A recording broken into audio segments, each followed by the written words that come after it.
I now look to Ayman D'Souza, member of the Secretaries Committee of the Oxford Union, Christchurch College, to open the case for the opposition.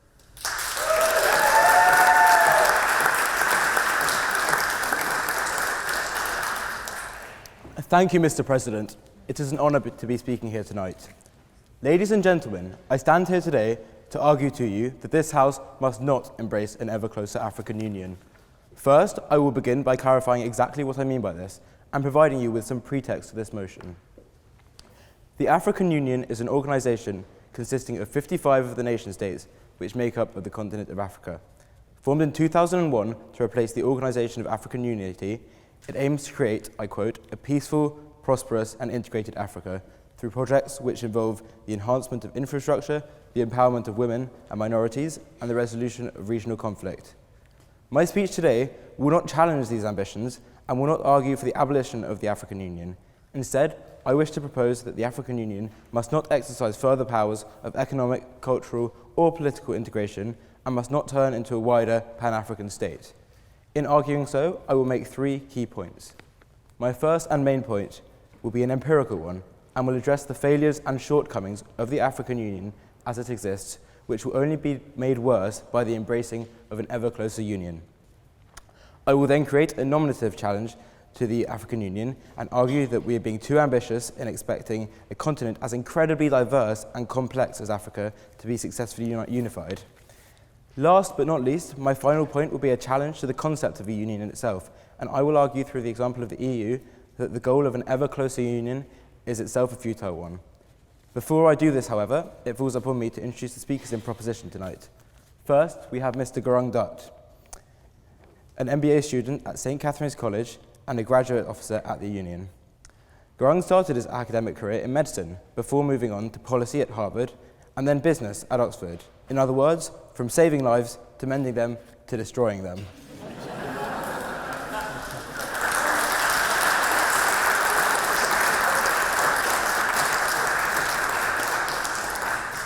Speaking second is Chairman Amali Yeshitela.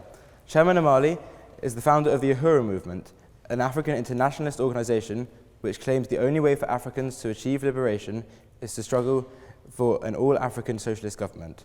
He believes that Africa's way forward is to unite under a socialist banner in opposition to imperialism and neocolonialism. And third, we have Dr. Ruben Brigitte. Dr. Brigitte is an American diplomat who previously served as the United States ambassador to the African Union and permanent representative to the United Nations Economic Commission for Africa. Mr. President, these are your speakers, and they are most welcome.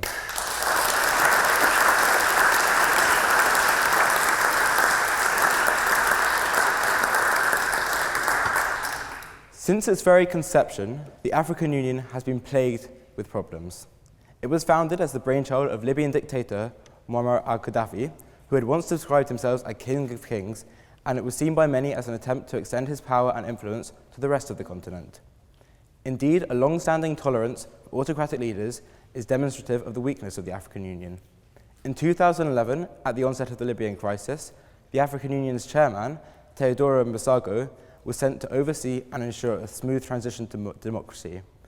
This was, of course, the very same man who had overthrown his uncle in a bloody coup only 30 years earlier as Africa's longest-serving dictator.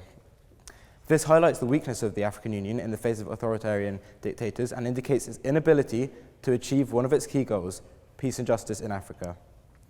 This leads me, of course, to remind you of its failed goal of the promotion and protection of people's rights. Despite this being one of its 14 founding objectives, it has never even once condemned the heinous human rights violations of countries such as Sudan, Somalia, and Burundi. This silence is, of course, a symptom of its failing non-interference policy, which has for 18 years now allowed countless dictators to follow appalling paths of action, often terrorizing citizens and quashing any political opposition. It is clear that there is little point in a closer union if it will continue to ignore the core problems of its member states. However, this non-interference policy is not just problematic in the context of dictators. More recently, it has threatened the security of several member states in refusing to intervene or even issue a statement on the separatist crises in Cameroon and Nigeria. This demonstrates to its members how little regard it has for their safety as nations, which is further highlighted when history shows us how disastrous these crises, which echo the roots of the devastating Biafran War, can be. The economic failures of the African Union are also evident in the heavy reliance of the institution on foreign investment. Examples of this reliance are plenty, but one of the most pertinent and physically striking symbols of this are the $200 million headquarters of the African Union in Addis Ababa. This construction of this colossal structure was funded by Chinese government investors. This project could, of course, have been funded by the then Sudanese President Omar al-Bashir, worth an estimated $9 billion at the time, or the Angolan president's daughter, worth $3.2 billion. In indebting itself to foreign investments, it directly went against its stated goal of promoting intra-African investment, highlighting that at the core of the African Union lies an inability and weakness to meet its goals. Having outlined several of the deep-rooted shortcomings of the African Union, I now turn to my second point, which is a normative challenge to the concept of an ever closer union in Africa. I will argue not just that the African Union has failed so far, as I have already shown, but that due to the diverse and complex nature of African states, such a union is inherently doomed to fail in the future. A union demands compromise of individual needs for the sake of the collective good. I would ask the proposition, what is that collective good in the case of the African Union? Can they define African interests? In Africa, we see 54 states, 2,000 languages, 1.2 billion people, and 2,000 distinct ethnic groups.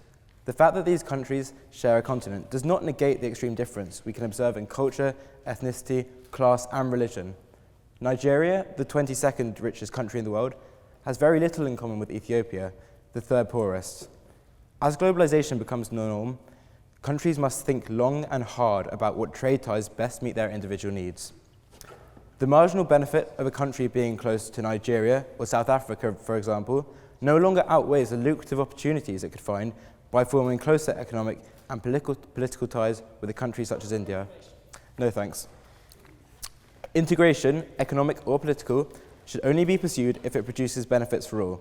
For a nation to choose to join this union means a sacrifice of their sovereignty for the sake of a greater good. It means an acknowledgement that their government will have to place the needs of their citizens secondary.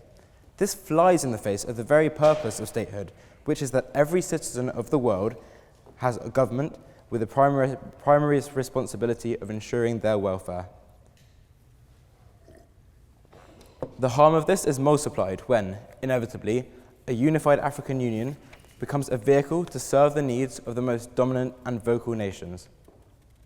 Alliances between countries with such an extreme power imbalance will see the over-influence of rich and powerful nations with the sidelining of the voices and needs of more vulnerable states. Ironically, these are the very states which need to be using the current state of flux in global trade to be advancing their own individual needs, and the fact that the African Union restricts this shows the very weakness of its concept. My third and final point is the challenge to the concept of a continental union in itself, and I will argue that even if one were to ignore the specific difficulties proposed by the African diversity and its state's weakness, the creation of an ever closer economic, continental, and political union is far too ambitious and challenging. I can think of no better example to illustrate this than our very own, soon-to-be estranged, European Union. Mr. President, if I were to stand here today and explore the intricate detail, the weaknesses and problems of an ever closer European Union, I have no doubt that a Brexit deal will have come and gone, and that we will still be sitting here in this chamber. Instead, I will outline two key conceptual and structural issues of this union, and extrapolate from these the reasons why an ever closer continental union of individual nation states cannot possibly be desirable. One of the key steps towards an ever closer union in Europe was the introduction of the euro, which became the official currency of 19 of the 28 states in Europe, mirroring a recent economic deal between 44 of the 55 member states of the African Union.